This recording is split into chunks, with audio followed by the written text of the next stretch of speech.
Hello everyone, welcome to my class. இன்னைக்கு கிளாஸ்ல நம்ம பார்க்க போற topic post colonialism. The first part தான் பார்க்க போறோம். Before we enter into the class, a kind request. நம்ம சேனல் என்ன சப்ஸ்கிரைப் பண்ணலன்னா சப்ஸ்கிரைப் பண்ணுங்க. உங்க ஃப்ரெண்ட்ஸ்க்கும் ஷேர் பண்ணுங்க, சஜஸ்ட் பண்ணுங்க. தேங்க்யூ. ஸோ இது ஆக்சுவலாக போஸ்ட் கலோனியலிசம் 2 பார்ட்ஸாக பார்க்க போகிறோம். ஏன்னா இந்த போஸ்ட் கலோனியலிசம் அப்படிங்கிற டேர்ம் வந்து it is not easy to define. ஓகேங்களா, இது வந்து யாராலும் ஈஸியாக டிஃபைன் பண்ணக்கூடிய டேர்ம் கிடையாது. ஸோ ஒரு அண்டர்ஸ்டாண்டிங், பெட்டர் அண்டர்ஸ்டாண்டிங்க்கு ஃபர்ஸ்ட் பார்ட் ஃபுல்லாக நம்ம ரிலேட்டட் டு போஸ்ட் கலோனியலிசம் எல்லா டேர்ம்ஸும் பார்க்கலாம். செகண்ட் பார்ட்டில் வந்து போஸ்ட் கலோனியலிசமில் இருந்து இருக்கக்கூடிய important theories, concepts, question answers இதெல்லாம் செகண்ட் பார்ட்டில் பார்க்கலாம். ஸோ ஒரு அண்டர்ஸ்டாண்டிங் தான் ஃபர்ஸ்ட் பார்ட். செகண்ட் பார்ட் வந்து கொஷின் ஆன்சர் பார்ட்டாக இருக்கும். Well, in simple terms, post-colonialism refers to the period when a country becomes free from a colonial power. சிம்பிளாக சொல்லணும், போஸ்ட் கொலோனியல் கண்ட்ரி அப்படின்னா என்னன்னு சொல்வீங்க? ஒரு கண்ட்ரி வந்து இண்டிபெண்டன்ஸ்க்கு அப்புறம், அதாவது ஒரு கொலோனியல் ரூல்ல இருக்கும் இல்லையா, காலனி ஆதிக்கத்தில் இருக்கிற ஒரு நாடு வந்து விடுதலை ஆனதுக்கு அப்புறம். ஃபார் எக்ஸாம்பிள் இந்தியா வந்து 1947க்கு அப்புறமா ஒரு போஸ்ட் கொலோனியல் கண்ட்ரி அப்படின்னு சொல்லுவோம். August 15, 1947 we got our independence. அதுக்கப்புறம் நம்ம என்னவா மாறிட்டோம்? Post colonial கண்ட்ரியாக மாறிட்டோம். அதுக்கு முதல் என்னவா இருந்தோம்? கொலோனியல் கண்ட்ரியாக இருந்தோம். காலனி ஆதிக்கத்திலிருந்து ஒரு நாடாக இருந்தோம். After freedom we became post colonial country. இது வந்து ஒரு சிம்பிள் டேர்மில் தான் இதை சொல்ல முடியும். ஆனால் போஸ்ட் கலோனியலிசம்கான டெஃபினேஷன் இது கிடையாது. இதில் வந்து நிறைய விஷயம் இருக்குது, நம்ம தெரிஞ்சுக்க வேண்டிய விஷயங்கள். ஃபர்ஸ்ட்டு கலோனியலிசம்னா என்ன அப்படின்னு தெரிஞ்சுக்கிட்டா தான் அடுத்து போஸ்ட் கலோனியலிசம் போக முடியும்.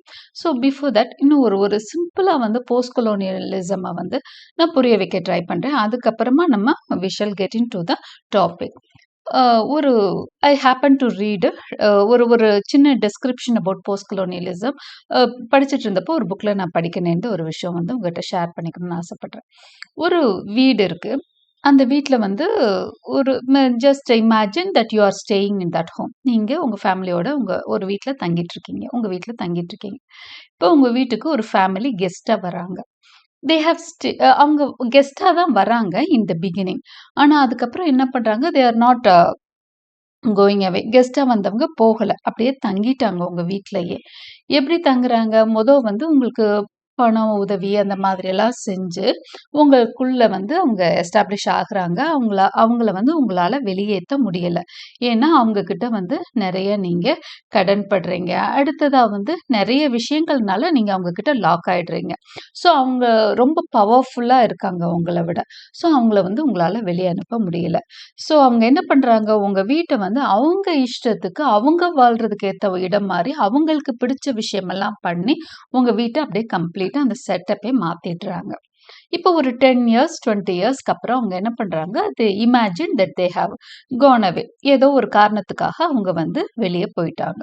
இப்போ ஜஸ்ட் இமேஜின், இப்போ அந்த வீட்டை விட்டு அவங்க கிளம்பிட்டாங்க. ஆனால் இப்போ 20 இயர்ஸாக கிட்டத்தட்ட ஒரு லாங் டேர்ம் அப்படிங்கிறதான் நான் 20 இயர்ஸ்னு சிம்பிளாக சொல்கிறேன். ஒரு லாங் டேர்ம் வந்து அவங்க இருந்துட்டு போயிருக்காங்க. இப்போ நீங்கள் வந்து உங்கள் வீட்டை உங்கள் வீடாக மாற்ற ட்ரை பண்ணுறீங்க. இஸ் இட் பாசிபிள் அப்படிங்கிறது தான் கொஸ்டின். உங்கள் வீடை மாற்றணுன்னா உங்கள் வீடு 20 இயர்ஸ்க்கு எப்படி இருந்ததுன்னு உங்களுக்கு ஞாபகம் இருக்கணும். அதோட ஒவ்வொரு விஷயத்தையும் நீங்கள் என்ன பண்ணியிருக்கீங்கன்னா இப்போ மாற்றி அவங்களோட அந்த ப்ராக்டிஸ்க்கு, அவங்களோட இன்ஃப்ளூயன்ஸில், அதாவது அவங்களோட தாக்கமெல்லாம் உங்களுக்குள்ள வந்திருக்கு. இப்போ உங்களால் வந்து அதை விட்டு மீற முடியாது. ஸோ உங்களால் என்ன பண்ண முடியாது? நிறைய விஷயம், ஒரு சில விஷயங்களை வேணால் அந்த பழைய விஷயங்களை நீங்கள் ஞாபகப்படுத்தி கொண்டு வரலாமே ஒழிஞ்சு, நாட் எவ்ரி திங். ஓகே, ஒரு சில விஷயங்களை நீங்கள் ஃபாலோ பண்ணிட்டு இருந்திருப்பீங்க, அதை மட்டும் ப்ராக்டிஸ் பண்ணிட்டு இருப்பீங்க. ஒரு சில விஷயங்களை வந்து ஞாபகம் வச்சு மாற்றிக்குவீங்க. பட் அதர்வைஸ் நிறைய விஷயங்கள் உங்களுக்கு கம்ப்ளீட்டாக உங்கள் ஞாபகத்துலேருந்து போயிருந்திருக்கும். அவங்களோட ஃபுட்டு, அவங்களோட ட்ரெஸ்ஸிங் ஹேபிட்ஸ், இது எல்லாத்துக்கும் பழக்கத்துக்கு வந்திருப்பீங்க. இப்போ வந்து அதில் இருந்து மாறுறதுக்கு உங்களுக்கு எப்படி இருக்குன்னா கஷ்டமாக இருக்கும். Okay, you are use to that kind of habit. அவங்களோட ட்ரெஸ்ஸு, அதாவது மிமிக்ரி பண்ண ஆரம்பிச்சிட்டிங்க, அவங்கள மாதிரியே எல்லாமே பண்ண ஆரம்பிச்சிட்டிங்க. அவங்க லாங்குவேஜ் பேச ஆரம்பிச்சிட்டிங்க, அவங்க ட்ரெஸ் போட ஆரம்பிச்சிட்டிங்க, அவங்களோட பழக்க வழக்கங்களை எல்லாம் பழக ஆரம்பிச்சிட்டிங்க. இப்போ உங்களுக்கு பழைய ஸ்டைலுக்கு மாறுறதுக்கு உங்களுக்கே கஷ்டமாக இருக்குது. கிட்டத்தட்ட இதுதான் போஸ்ட் கலோனியலிசம். ஸோ என்ன பண்ணுறாங்க, காலனி ஆதிக்கத்தின் போது what happens, the European powers அவங்க வந்து தே ரூல் கண்ட்ரி. எந்த மாதிரி கண்ட்ரிஸ் அப்படின்னா இந்த தேர்ட் வேர்ல்டு கண்ட்ரிஸ்னு அவங்க பேர் வைக்கிறாங்களே அதெல்லாம் பற்றி பின்னாடி நம்ம டிஸ்கஸ் பண்ணலாம் டீட்டெயிலாக. தேர்ட் வேர்ல்டு கண்ட்ரிஸ்னால் என்னென்னு. அவங்க வந்து பெரும்பாலும் Asian countries, south American countries, African countries, இந்த மாதிரி கண்ட்ரிஸ் எல்லாம் என்ன பண்ணுறாங்க, யூரோப்பியன் பவர்ஸ் வந்து டாமினேட் பண்ணுறாங்க. டாமினேட் பண்ணி காலனி ஆதிக்கத்தில் வச்சுருக்காங்க. 100 இயர்ஸ் மேலே ஒவ்வொரு கண்ட்ரியும் ரூல் பண்ணுறாங்க. அதுக்கப்புறம் அவங்க கிளம்பி போயிடுறாங்க. இப்போ உங்களுக்கு என்னவா இருக்குது, அந்த எஃபெக்ட்லேருந்து நீங்கள் மீள முடியாமல் தவிக்கிறீங்க. அதுதான் வந்து போஸ்ட் கலோனியலிசம். அதை பற்றி படிக்கிறது தான் போஸ்ட் கலோனியலிசம். இப்போ ஓரளவுக்கு உங்களுக்கு புரிஞ்சிருக்கும்னு நினைக்கிறேன். இப்போ கொஞ்சம் டீட்டெயிலாக நம்ம பார்க்கலாம். Post colonialism is the critical academic study of the cultural, political and economic legacy of colonialism and imperialism. இப்போ போஸ்ட் கலோனியலிசம் அப்படிங்கன்னா ஒரு கிரிட்டிக்கல் ஸ்டடி தான். எதை பற்றியது அப்படின்னு சொன்னால் cultural, political, economical legacy of colonialism and imperialism. காலனி ஆதிக்கத்தினாலையும் இம்பீரியலிசம்னு சொல்லுவோம் இல்லையா, அந்த ஆதிக்கத்தினாலையும் பேரரசுனால பெர்டனிங் டு எம்பையர், பேரரசுனால அடக்கப்பட்டவங்க, அதுதான் இம்பீரியல் பவர்னா அதுதான். ஓகே, ஸோ கலோனியலிசம் இம்பீரியலிசம்னால ஏற்படக்கூடிய அந்த லெகசி, வந்த லெகசினா ஒரு லெகசினா எதை லெகசின்னு சொல்லுவோம், அப்போ உங்கள் தாத்தா பாட்டிகிட்டேருந்து உங்களுக்கு வர்ற ஒரு சொத்தை லெகசின்னு சொல்லுவோம். இந்த இடத்துல காலனி ஆதிக்கத்தினால உங்களுக்கு கிடைக்கப்பெற்ற ஒரு சில விஷயங்களையும் லெகசின்னு சொல்கிறோம். அதை பற்றி படிக்கிறது தான். நீங்கள் நிறைய விஷயம் அவங்கக்கிட்ட இருந்து கற்றுக்கிட்டீங்க இல்லையா அந்த காலனி ஆதிக்கத்தின் போது, அதை நம்ம போஸ்ட் கலோனியலிசமாக பார்க்குறோம் கிரிட்டிக்கல் அகடமிக்கல் ஸ்டடியில்.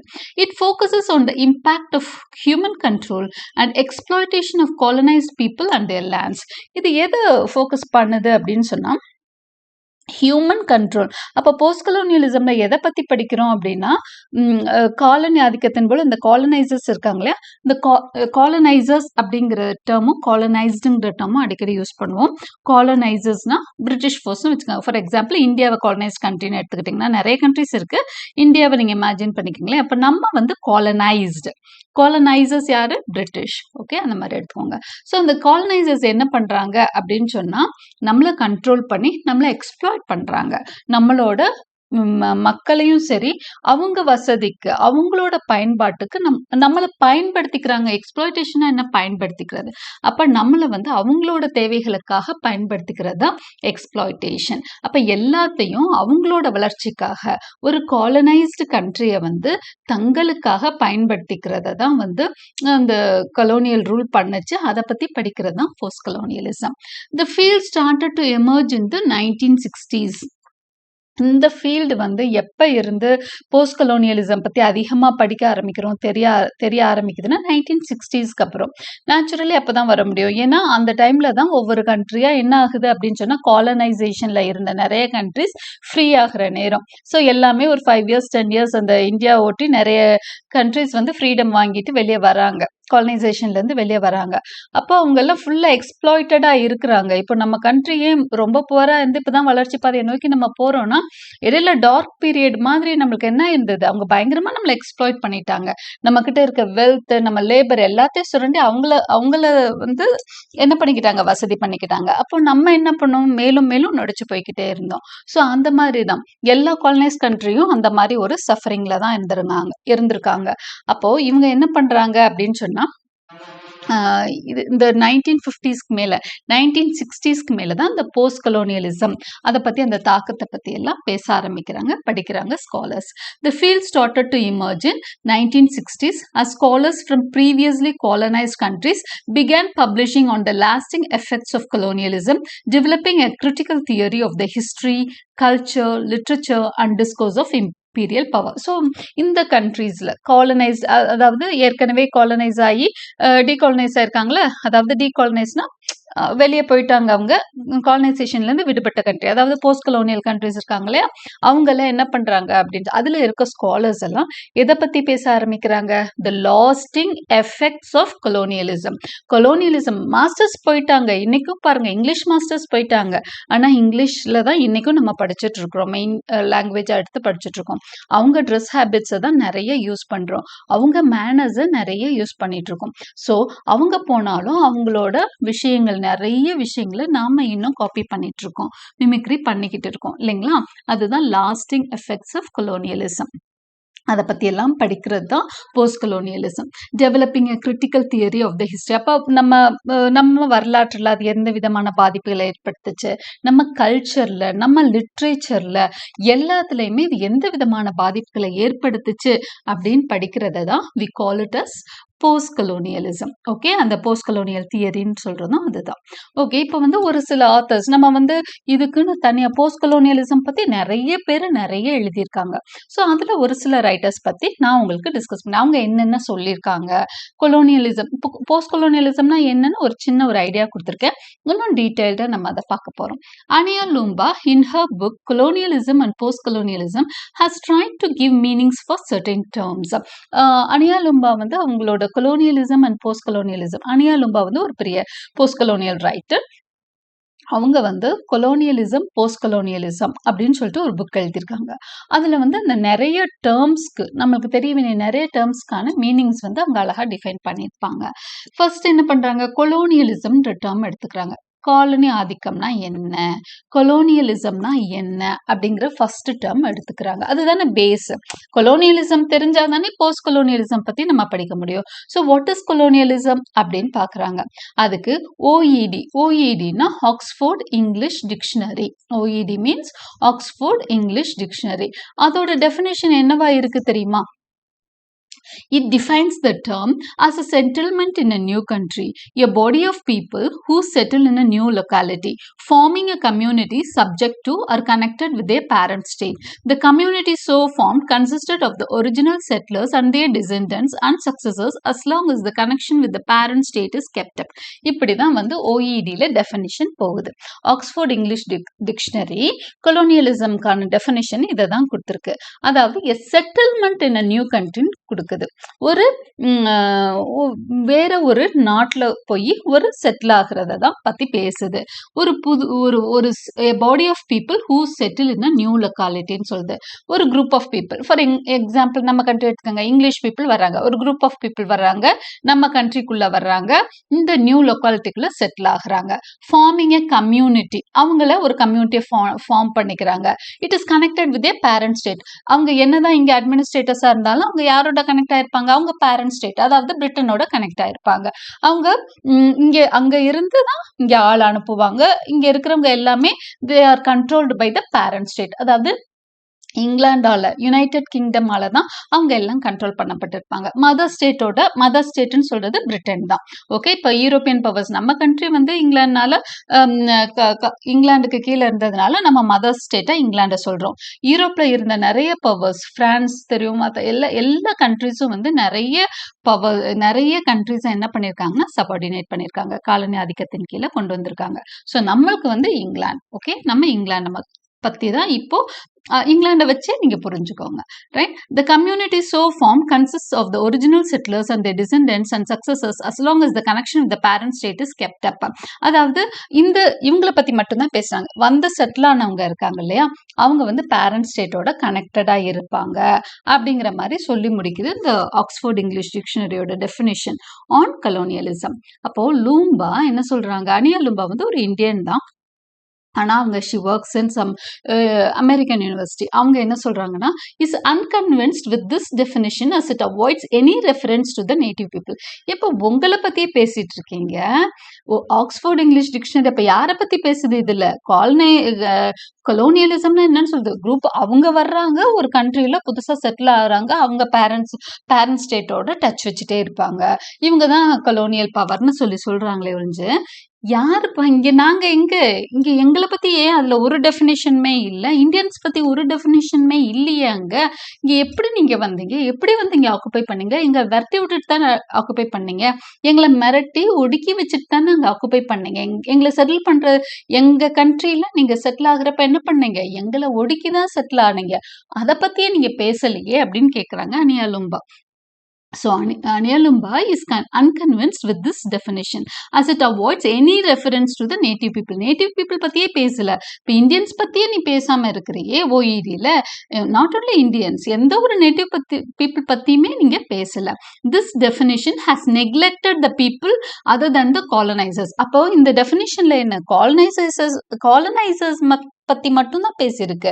ஃபார் எக்ஸாம்பிள் இந்த யூரோப்பியன் பவர்ஸ் பத்தி மட்டும்தான் இந்த டெஃபினிஷன் வந்து பேசுது. So Ania Loomba redefines the term colonialism. அப்போ அவங்க என்ன சொல்றாங்க, அப்போ உங்களோட டெஃபினிஷன் எங்களுக்கு வேணாம், நான் I will give a different definition அப்படின்னு சொல்றாங்க கொலோனியலிசம்க்கு.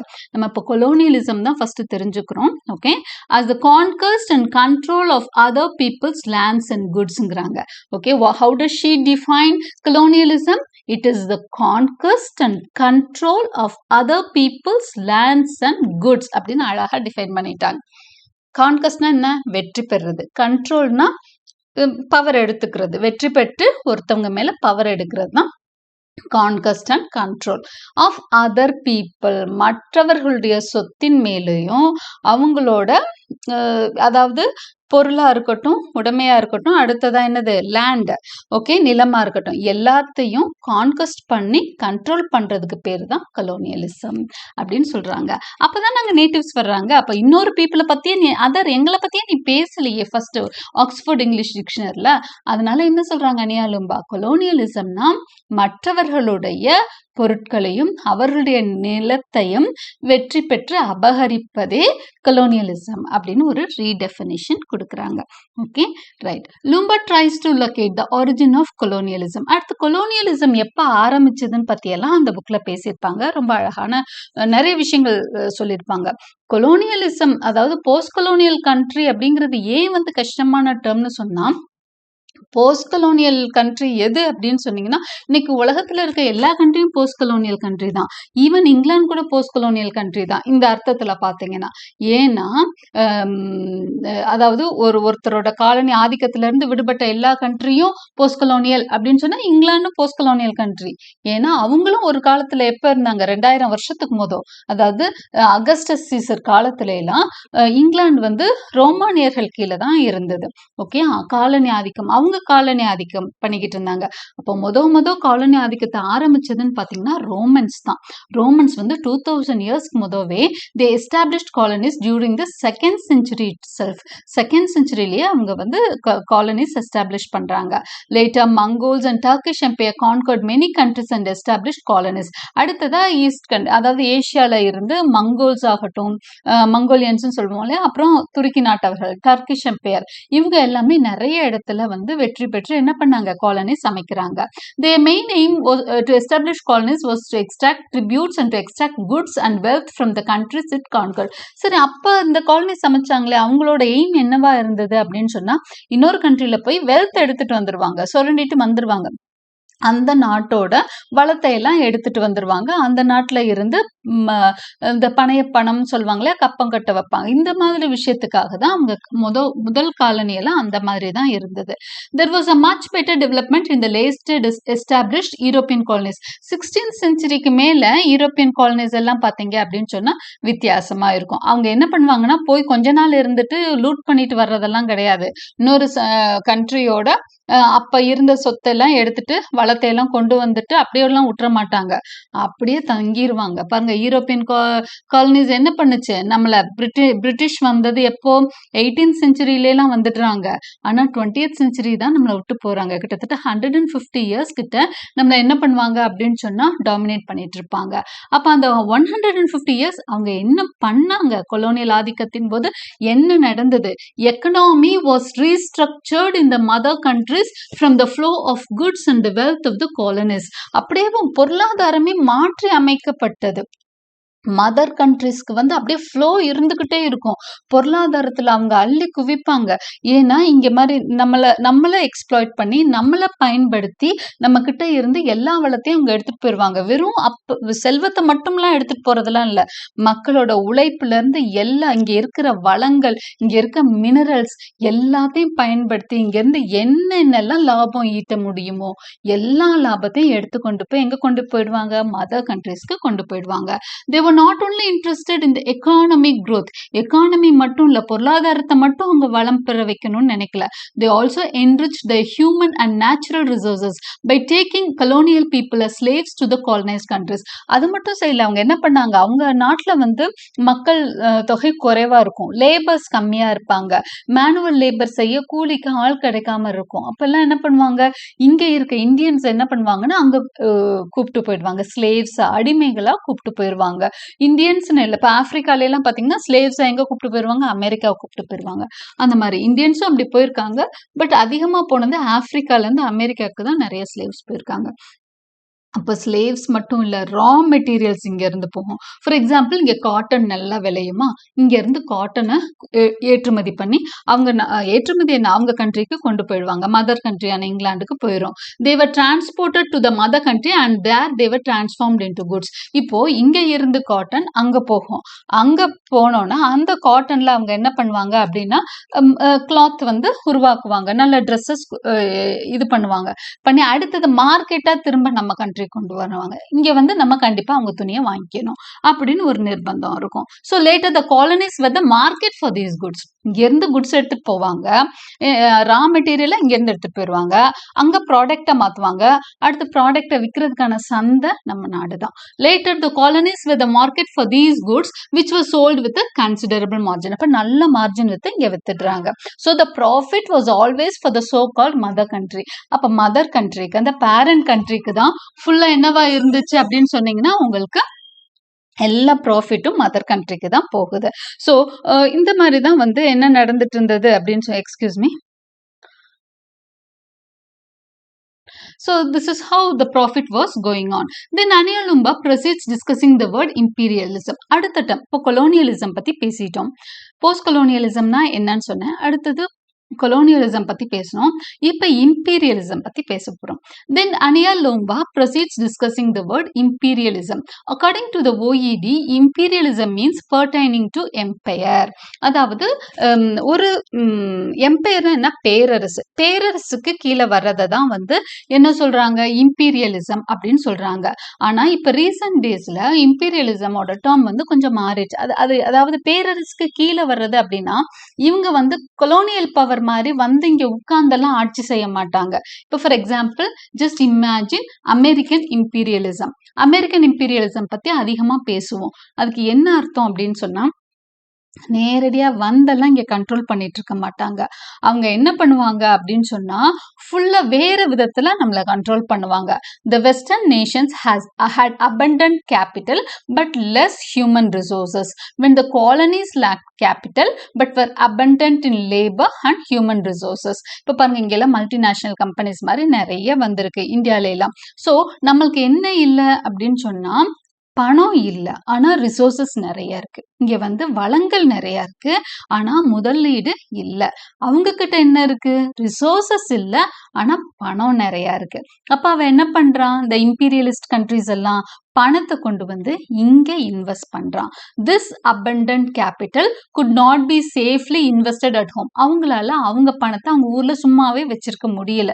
ஸோ அதை பழகி பெருக்கணும். என்ன பண்றாங்க, they moved out and subordinated non-industrial countries to develop their own growth. So imperialistic பவர்ல அதுதான் நடக்கும். வந்து இங்கே நம்மள சபார்டினேட் பண்ணிடுவாங்க.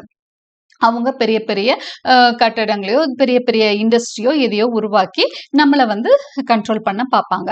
This global system can be termed as imperialism. இதை தான் இம்பீரியலிசம்னு சொல்றாங்க. Okay, to be an imperialistic nation a country need not have a direct colonial rule. இப்போ இம்பீரியலிஸ்டிக் நேஷனா இருக்கிறதுக்கு காலனி ஆதிக்கம் எல்லாம் தேவையே கிடையாது. வந்து அவங்க இங்க உட்காரணும்லாம் கிடையாது, வேற விதத்துல நம்மள கண்ட்ரோல் பண்ணிட்டு இருப்பாங்க. இப்ப பாத்தீங்கன்னா அமெரிக்கன் இம்பீரியலிசம் இம்பீரியலிசம் அப்படின்லாம் பார்த்தீங்க அப்படின்னு சொன்னா அமெரிக்கா வந்து நிறைய கண்ட்ரிஸை டிபெண்ட் ஆக்கி வச்சிருக்கோம். ஃபார் எக்ஸாம்பிள் பார்த்தீங்கன்னா ஒரு சில கண்ட்ரிஸ் நேம் பண்ண விரும்பல, ஜப்பான் மாதிரியே நினைக்கிறேன் நான். ஜப்பான், ஒரு சில அரேபியன் கண்ட்ரிஸ் எல்லாம் என்ன பண்ணுவாங்க அப்படின்னு சொன்னா குவைத் மாதிரி சின்ன கண்ட்ரிஸ் எல்லாம் என்ன பண்ணுவாங்கன்னா அவங்களுக்கான டிஃபென்ஸ் எல்லாம் அமெரிக்கா பார்த்துக்கும், அவங்களுக்கு எந்த ஒரு ஆபத்தும் இல்லாம பார்த்துக்கும். ஆனா அந்த கண்ட்ரிஸ் எல்லாம் அதுக்காக அமெரிக்காவுக்கு ஒரு சில விஷயங்கள் தந்துகிட்டே தான் இருக்கணும். அமெரிக்காவுக்கு எப்பவும் சப்போர்ட் பண்ணணும். அடுத்தது அமெரிக்காவோட ஒரு சில பாலிசிஸ் எல்லாம் அவங்க ஏத்துக்கணும். இந்த மாதிரி கிவ் அண்ட் டேக் பாலிசி மாதிரி அவங்களோட அந்த பவரை வந்து இந்த மாதிரி செலுத்திட்டு இருப்பாங்க. டிஃபென்ஸ்ல அவங்க ரொம்ப பவர்ஃபுல் இல்லையா, அப்ப அதை வச்சு எங்க யாருக்கு எது லேக்கா இருக்கோ அதை கொடுத்து அவங்கள வீக்கன் பண்ணிடுறது. அதுவும் ஒரு கைண்ட் ஆஃப் இம்பீரியலிஸ்டிக் சிஸ்டம். இப்போ இந்த மாதிரி இம்பீரியலிஸ்டிக் சிஸ்டம் தான் உலகத்துல அதிகமா இருக்கு இன்னைக்கு காலகட்டத்துல. பாத்தீங்கன்னா அமெரிக்கா வந்து அப்படி ஒரு இம்பீரியல் பவர் தான். ஒவ்வொரு கண்ட்ரியையும் ஒவ்வொரு விதமா கட்டுப்படுத்தி வச்சிருப்பாங்க. Imperial powers good control other Nations without having direct political control. இப்ப நேர அரசியலமைப்புல வந்து எல்லாம் கண்ட்ரோல் பண்ண மாட்டாங்க, ஆனா வேற விதத்துல நம்ம கவர்மெண்ட் அவங்க கண்ட்ரோல் பண்ணிக்கிட்டே இருப்பாங்க. அமெரிக்கா பாத்தீங்கன்னா ஒவ்வொரு கண்ட்ரியும் பயமுறுத்திக்கிட்டே இருக்கும், நான் அப்படி பண்ணி போடுவேன் இப்படி பண்ணிடுவேன் அப்படின்னு சொல்லிட்டு. சோ என்னன்னா அவங்களுக்கு அந்த பவர் இருக்கு. நிறைய இடத்துல அவங்களோட என்ன இருப்போம் அப்படின்னு சொன்னா நம்ம டிபெண்ட் ஆயிருப்போம். சோ அதை வச்சு அவங்க பயமுறுத்துறது தான் வந்து imperialistic power. American imperialism is one such kind. American imperialism controls many nations without direct political control. அப்ப நம்ம பொலிட்டிக்கல் கண்ட்ரோல்லாம் கிடையாது, இன்டைரக்டா அவங்கள நம்ம கட்டுப்படுத்திட்டே இருப்பாங்க. ஆனா ஓகே, இதுதான் வந்து இம்பீரியலிசம். ஓகே, ஸோ நம்ம என்னென்ன டேர்ம்ஸ் பார்த்துருக்கோம் பாருங்க. போஸ்ட் கலோனியலிசம்னா என்னன்னு பார்த்தோம், அதுக்கு முதல் கலோனியலிசம்னா என்னன்னு தெரிஞ்சுட்டோம். அடுத்ததான் இப்போ இம்பீரியலிசம் பத்தியும் தெரிஞ்சுக்கிட்டோம். அடுத்ததான் வந்து போஸ்ட் கலோனியல் ஸ்டடீஸ் பத்தி தெரிஞ்சுக்க போறோம். அடுத்த ஐடியா வந்து about post colonial studies. Okay, இதை பத்தி யாரு பெட்டர் ஐடியா கொடுத்துருக்காங்க அப்படின்னு நிறைய பேர் பெட்டர் ஐடியா கொடுத்துருந்தாலும் ஒரு முக்கியமான ஒரு மைல்ஸ்டோன் புக் இருக்கு, அது வந்து the empire writes back. Okay, empire writes back இந்த புக் வந்து ரொம்பவே முக்கியமான ஒரு book in post colonial studies. Okay, post-colonial studies are the writings of those people who were formerly colonized by the British and other European powers. So இந்த புக்ல வந்து என்ன சொல்லியிருக்கு அப்படின்னு சொன்னா போஸ்ட் கலோனியல் பவர்ஸ் அப்படிங்கிற ஸ்டடீஸ் அப்படிங்கிறது வந்து எதுதான் போஸ்ட் கலோனியல். இப்போ நம்ம போஸ்ட் கலோனியலிசம்னா என்னன்னு பார்த்துட்டோம். இப்போ போஸ்ட் கலோனியல் ஸ்டடீஸ்னா என்ன, நம்மள மாதிரி அதாவது போஸ்ட் கலோனியல் கண்ட்ரீஸ்ல எழுதுறாங்க இல்லையா, அந்த லிட்ரேச்சர் தான் போஸ்ட் கலோனியல் ஸ்டடீஸ் அப்படின்னு சொல்லி சொல்றோம். Okay, we use the term post colonial however to cover all the culture affected by the imperial process from the moment of colonization to the present day. சரி, இப்போ இவங்க ஒன்று வித்தியாசமான ஒரு கான்செப்ட் சொல்றாங்க. போஸ்ட் கலோனியல்னா விடுதலைக்கு அப்புறம்னு சொல்றீங்களான்னா இல்ல அப்படிங்கிறாங்க இவங்க.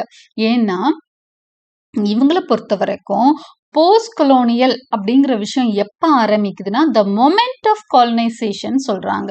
அதாவது எந்த நிமிஷத்துல பிரிட்டிஷ் வந்து நம்ம நாட்டுக்குள்ள நுழைஞ்சாங்களோ அந்த நிமிஷத்துல இருந்தே நம்ம கண்ட்ரி வந்து போஸ்ட் கொலோனியல், அதாவது லிட்ரேச்சரை பொறுத்த வரைக்கும் போஸ்ட் கொலோனியல் கண்ட்ரி தான் அப்படின்னு சொல்றாங்க.